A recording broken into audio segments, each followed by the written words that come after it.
அன்பான தேவனுடைய பிள்ளைகளே, இந்த கால வேளையில் இருதயத்தின் ஆழத்திலிருந்து உங்களுக்கு நல்வாழ்த்துக்கள். சங்கீதங்களின் புஸ்தகம் 37:28 வசனத்தை வாசித்து இந்த நாளுக்காக நாம் ஜெபிப்போம். கர்த்தர் நியாயத்தை விரும்புகிறவர், அவர் தமது பரிசுத்த வான்களை கைவிடுவதில்லை. அவர்கள் என்றைக்கும் காக்கப்படுவார்கள். துன்மார்கருடைய சந்ததியோ அறுப்புண்டு போம். ஆம், என் அன்பு தேவனுடைய பிள்ளைகளே, கர்த்தர் தமது பரிசுத்த வான்களை என்றைக்கும் கைவிடுவதில்லை என்று வேதம் சொல்லுகிறது.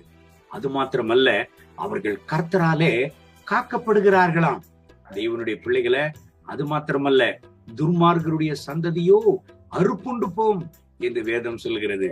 சவுல் எவ்வளவு தான் தாவீதை துரத்தினாலும், தாவீது எவ்வளவு தான் சவுலாலே ஒடுக்கப்பட்டாலும், தாவீது ஆண்டவருடைய இருதயத்திற்கு ஏற்றவராக இருந்தபடியினால் ஆண்டவர் தாவீதையும் அவருடைய குடும்பத்தையும் காப்பாற்றினார். ஆமென். அன்பு கர்த்தருடைய பிள்ளைகளை, இந்த நாளிலும் உங்க வாழ்க்கையில நீங்கள் ஒடுக்கப்படுகிறவர்களா நீங்கள் இருக்கிறீர்களா?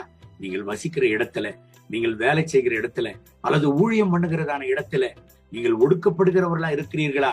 ஒரு விஷயத்தை நல்லா புரிந்து கொள்ளுங்க. ஆண்டவர் அவருடைய பரிசுத்தவான்களை ஒருபோதும் கைவிடுவதில்லையா. அவர்கள் கர்த்தராலே காக்கப்படுகிறார்கள் என்று வேதம் சொல்கிறது. இந்த வசனத்தை நாம் தியானிக்கிற பொழுது எனக்கு ஒரு சம்பவம் ஞாபகத்திற்கு வருகிறது. கர்த்தருக்குள்ளான என் அன்புக்குரிய ஒரு சகோதரன் ஆண்டவரால ஒரு நல்ல வீடால ஆசீர்வதிக்கப்பட்டார். ஆசீர்வதிக்கப்பட்ட வீடை கர்த்தர் அவர்களுக்கு கொடுத்தார். நல்ல ஜெபிக்கிற கர்த்தருடைய பிள்ளைகள், வேலை செய்து கொண்டே கர்த்தருக்காக நற்சாட்சியாக வாழ்கிறதான ஒரு நல்ல குடும்பம். ஆனால் அவர்களுடைய அருகாமல் இருக்கிற ஒரு குடும்பத்தில் ஒரு குடிகார மனிதன் எப்பொழுதுமே இவர்களை துன்பப்படுத்தி கொண்டிருந்தான்.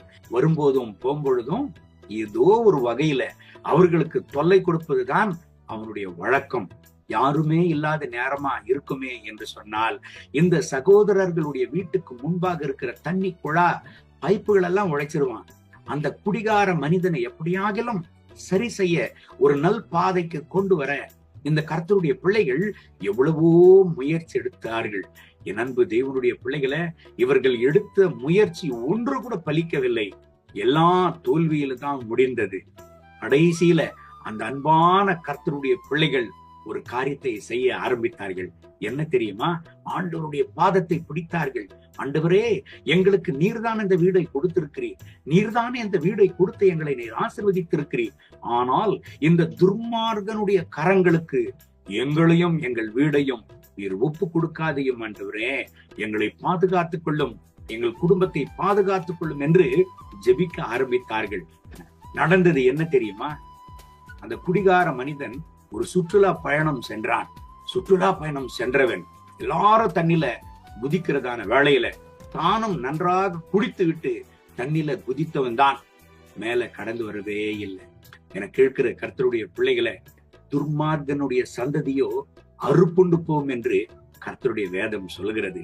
எனக்கு அன்பான கர்த்தருடைய பிள்ளைகளை, நீங்களும் ஒருவேளை எத்தனை நாள் தான் எனக்கு இந்த போராட்டம், எத்தனை நாள் தான் இந்த வேதனையை எனக்கு கொடுப்பார்கள், எவ்வளவோ நான் ஜெபித்து பார்க்கிறேன், ஆனால் எனக்கு ஒரு பதில் வரவில்லையே என்று நீங்கள் ஜெபித்துக் கொண்டிருக்கிறீர்களா?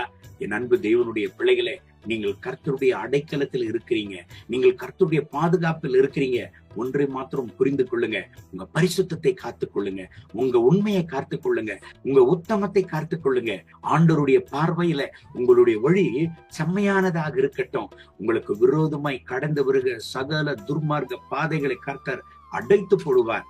உங்களை கர்த்தர் பாதுகாப்பார். இந்த கர்த்தருடைய வசனத்தின்படி கர்த்தர் உங்களை ஆசீர்வதித்து மென்மேலும் பாதுகாத்து நடத்துவாராக. கண்களை மூடி ஜெபிப்போமா? அன்பின் ஆண்டவரே, இந்த கால வேளையில் என்னோடு சேர்ந்து ஜெபித்துக் கொண்டிருக்கிறேன் அன்பு சகோதர சகோதரிகளுக்காக ஜெபிக்கிறேன். எத்தனை நாள் இந்த வேதனை, எத்தனை நாள் இந்த வருத்தம், எத்தனை நாள் இந்த போராட்டம், எத்தனை நாள் இந்த துர்மார்க்க சதி எங்களை வாட்டுகிறது என்று யாரெல்லாம் ஏங்கி தவித்து ஜெபித்துக் கொண்டிருக்கிறார்களோ, இப்பொழுதே இவர்கள் கண்ணீரை துடையும். இவர்கள் வேலையில் இவர்களை பாதுகாத்துக் கொள்ளும். இவர்கள் ஊழியத்தின் பாதையில் இவர்களை பாதுகாத்துக் கொள்ளும். இவர்கள் குடும்பத்தை பாதுகாத்துக் கொள்ளும். கர்த்தருடைய மனதுருக்கம் அளவில்லாமல் இவர்கள் மேல் வெளிப்படட்டும். என் ஆண்டவரே, பரிசுத்தவான்கள் ஒருபோது உம்மால கைவிடப்படுவதில்லை. காரணம், பரிசுத்தவான்கள் உம்மால காக்கப்படுகிறார்கள் என்று வேதம் சொல்லுகிறதே. ஆண்டவரே, இந்த கர்த்தருடைய பிள்ளைகளை கண்ணோக்கி பாரும். இவர்களை பாதுகாத்துக் கொள்ளும். பெரிய ஜீவனுள்ள சாட்சியாக நிறுத்தும். மகிமை கனம் துதி உமக்கே. இயேசுவின் நாமத்தில் கேட்கிறோம் நல்ல பிதாவே. ஆமென். ஆமென்.